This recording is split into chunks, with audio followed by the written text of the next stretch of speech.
Along with the senior leaders of the Aam Aadmi Party, came to visit us at the office, and we decided we'll meet the media together.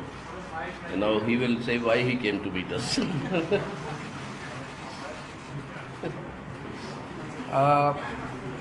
जैसा आप लोग जानते हैं कि दिल्ली के लोगों के अधिकार छीनने वाला जो मोदी सरकार ने अध्यादेश जारी किया, 8 साल की लड़ाई के बाद 11 मई को सुप्रीम कोर्ट ने आदेश दिया था कि भारत एक जनतंत्र है। जनतंत्र के अंदर चुनी हुई सरकार को जनता के काम करने के लिए पूरे अधिकार और शक्तियां होनी चाहिए। 2015 में मोदी सरकार ने एक नोटिफिकेशन जारी करके हमारी पावर्स छीन ली थी। जो पावर्स शीला दीक्षित जी के पास होती थी वो पावर्स हमसे सारी छीन ली गई, सरकार को पंगु बना दिया गया। उसके बावजूद भी हमने काफ़ी काम किए, हम ही जानते हैं कैसे काम किए। लेकिन 8 साल की लड़ाई के बाद दिल्ली के लोगों को न्याय मिला सुप्रीम कोर्ट से। 11 मई को सुप्रीम कोर्ट का आदेश आया और 8 दिन के अंदर ही 19 मई को मोदी सरकार ने अध्यादेश पारित करके सुप्रीम कोर्ट के आदेश को ख़त्म कर दिया, नल एंड वॉइड कर दिया, कैंसिल कर दिया सुप्रीम कोर्ट के आदेश को। और मोदी सरकार ने कहा कि दिल्ली के लोगों को कोई अधिकार नहीं है। ये दिल्ली के लोगों के न केवल अधिकार छीने गए, बल्कि एक तरह से दिल्ली के लोगों को तमाचा मारा गया, दिल्ली के लोगों का अपमान किया गया कि तुम जो मर्जी सरकार चुन लो, उसको काम नहीं करने देंगे हम। ये मोदी सरकार का संदेश है दिल्ली के लोगों को, आप जो मर्जी सरकार चुनिए, हम आपको काम नहीं करने देंगे। ये अध्यादेश आया है और ये अध्यादेश अब बाद में मॉनसून सेशन में संसद में आएगा। तो संसद में जब आएगा तो राज्यसभा में भारतीय जनता पार्टी का बहुमत नहीं है। 238 सदस्य हैं जिसमें 93 केवल बीजेपी के हैं। तो अगर सारी नॉन बीजेपी पार्टीज एक साथ आ जाएं तो इस अध्यादेश को गिराया जा सकता है। तो इसीलिए आप लोग देख रहे हैं कि मैं एक एक पार्टी अध्यक्ष से जाके मिल रहा हूं और उनकी हम सपोर्ट मांग रहे हैं कि जब ये संसद में बिल आए तो वो दिल्ली के लोगों के साथ खड़े हों, दिल्ली के लोगों को न्याय दिलाएं। दिल्ली के लोगों के साथ बहुत बड़ा नुकसान हुआ है, दिल्ली के लोगों का बहुत बड़ा धोखा हुआ है दिल्ली के लोगों के साथ। तो इसी सिलसिले में मैं ममता बनर्जी से मैडम से मिलने गया था, उन्होंने सपोर्ट जाहिर किया। ठाकरे साहब से मिलने गया था, उन्होंने सपोर्ट जाहिर किया। एनसीपी से मिलने गया था, उन्होंने सपोर्ट जाहिर किया। केसीआर साहब से मिलने गया था, उन्होंने सपोर्ट जाहिर किया। उसी सिलसिले में आज मैं सीताराम येचुरी जी से, उनकी टीम से और सीपीएम पार्टी से सपोर्ट मांगने के लिए आया कि इस राज्यसभा में आप हमें सपोर्ट कीजिए। और मैं तहे दिल से शुक्रिया अदा करता हूँ सर कि आपने आप अपनी तरफ से और पार्टी की तरफ से दिल्ली के लोगों के साथ खड़े होने का आपने निर्णय लिया, हमें सपोर्ट दिया। और आज आपके दफ्तर में जब हम आए, आपने इतना मान सम्मान दिया। We are very grateful to you. Thank you sir.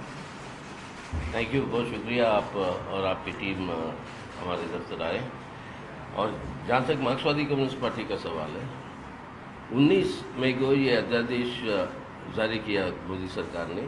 20 मई को हमने इसका पूर्ण खंडन किया।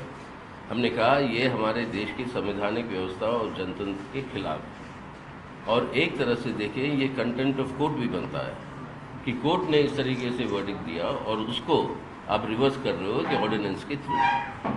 बुनियादी जो स्तंभ है हमारे संविधान के, उनमें से एक है फेडरलिज्म, यानी केंद्र और राज्य की सरकार के बीच में। अब सेंटर और स्टेट्स के बीच में जो रिलेशंस है उसको तो पूरा टोटली उल्लंघन करते हुए डिस्ट्रॉय कर रहा है ये मोदी सरकार।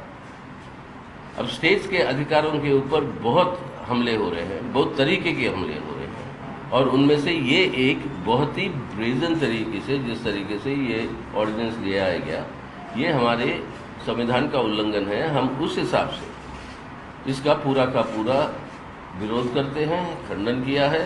और राज्यसभा में या कहीं पर भी जब मौका मिलेगा इसके ऊपर वोट डालने की, हम इसका विरोध में डालेंगे। सीपीआई ये हम प्रतिबद्ध हैं। हमारी अपील है बाकी सब पार्टियों से, यहाँ पे सवाल पॉलिटिकल पार्टियों के बीच में नहीं है। ये सीपीएम या आप या कांग्रेस या आरजेडी, मतलब सवाल वो नहीं है। सवाल ये है कि देश का संविधान, संवैधानिक व्यवस्था, उसके ऊपर जो हमले हो रहे हैं उससे डटकर मुकाबला अगर नहीं करेंगे तो एक तानाशाही व्यवस्था ही नहीं, लेकिन हमारे देश के अंदर उससे भी बुरा एक फांसीवादी रुझान के साथ ये देश को चलाने की जो कोशिश है वो खतरा सामने आएगा।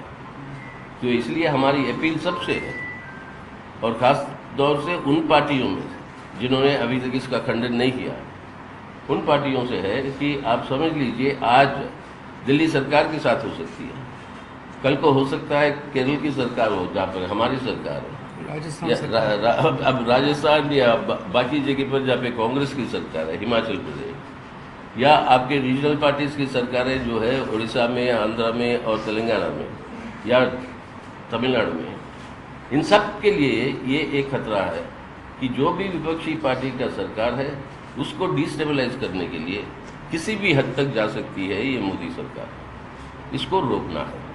तो हमारी अपील सबसे है, खासतौर से सबसे बड़ी विपक्षी पार्टी कांग्रेस, कि आप आइए यहाँ पर सब मिलकर हम जो है संविधान की रक्षा करें, और जो इस संविधान को उल्लंघन की बात छोड़िए, इस संविधान के ऊपर हमला कर रहे हैं इस तरीके से, उनके खिलाफ जुटकर मुकाबला करें। ये है मेन मुद्दा, और यहाँ पर हमारी पूर्ण सहमति केजरीवाल साहब से, उनकी सरकार से, और इस अधिवेशन के खिलाफ उनकी लड़ाई में मार्क्सवादी कम्युनिस्ट पार्टी की पूर्ण सहमति। सीएम साहब, आप कांग्रेस से कह रहे थे समय मांगने जाएंगे, उनके यहाँ जब चर्चा हुई दिल्ली के नेताओं को बुलाया गया तो कई लोगों ने विरोध किया कि ना तो आपके साथ गठबंधन हो, ना ही अध्यादेश पर सपोर्ट हो। अब महासचिव कह रहे हैं कि देखिए कांग्रेस को आना चाहिए, आपको लग रहा है कहीं असमंजस की स्थिति बनेगी ऐसे? देखिए, मैं जो अखबारों में पढ़ रहा हूँ और उनके बयान सुन रहा हूँ, वो बता रहे हैं केजरीवाल को सपोर्ट नहीं करेंगे, केजरीवाल ऐसा है, केजरीवाल वैसा है। ये मुद्दा केजरीवाल का नहीं है, मैं इम्पोर्टेंट नहीं हूँ, ये मुद्दा देश के जनतंत्र का है, दिल्ली के लोगों का जो अपमान हुआ है ये मुद्दा उसका है, संविधान का है। मेरी उनसे निवेदन है कि केजरीवाल को छोड़ दीजिए, केजरीवाल को सपोर्ट मत कीजिए, लेकिन मोदी सरकार ने जो दिल्ली के लोगों का अपमान किया, दिल्ली के लोगों की सारी शक्ति छीन ली, तो दिल्ली के लोगों के साथ खड़े हुई है।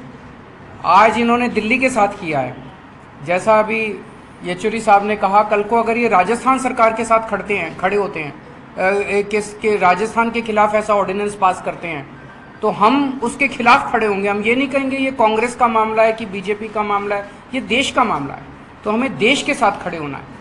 तो उन्हें यही तय करना है कि वो मोदी जी के साथ खड़े हैं कि जनता के साथ खड़े हैं। मेरे साथ सपोर्ट करने की बात नहीं है, जनता के हकों को छीना जा रहा है, संविधान को रौंदा जा रहा है। ऐसे में तो पूरे देश के 140 करोड़ लोगों को, सारी पार्टियों को साथ आके और इसका जम के विरोध करना चाहिए। मेरा सवाल दोनों से है कि सुप्रीम कोर्ट को दो मोटो जो है तो वो लेना चाहिए था, कंटेम्प्ट हो रहा है, आप ऐसा कह रहे हैं। अभी एक्चुअली छुट्टियां हैं, इसीलिए उन्होंने देखो बदमाशी की। 11 मई को ऑर्डिनेंस आया, वो सुप्रीम कोर्ट का आदेश आया, इन्होंने ऑर्डिनेंस लाने की तैयारी 11 मई से शुरू कर दी थी, अंदर हरकतें चल रही थी, लेकिन 19 मई को शाम को 5 बजे जैसे ही सुप्रीम कोर्ट छुट्टी पे गया, रात को 10 बजे ऑर्डिनेंस ले आए। इनके दिल में काला है, इन्हें पता है कि सुप्रीम कोर्ट में ये टिकेगा नहीं, तो ये 1 महीना इन्होंने बर्बाद किया। तो अब ये ऑर्डिनेंस को इन्होंने, एक तो सुप्रीम कोर्ट में चैलेंज हम करेंगे ही करेंगे, सुप्रीम कोर्ट जैसे ही खुलेगा हम सुप्रीम कोर्ट भी जाएंगे, लेकिन जब ये राज्यसभा में आए तो सारी पार्टियों को मिलकर एक संदेश देना चाहिए कि हम चाहे किसी भी पार्टी से हो, इस पार्टी से हो या उस पार्टी, देश सुप्रीम है। और जब देश की बात आएगी, जब संविधान की बात आएगी, जब जनतंत्र की बात आएगी, तो कोई पार्टी अलग नहीं है, हम सारी पार्टियां मिलकर इसका विरोध करेंगे।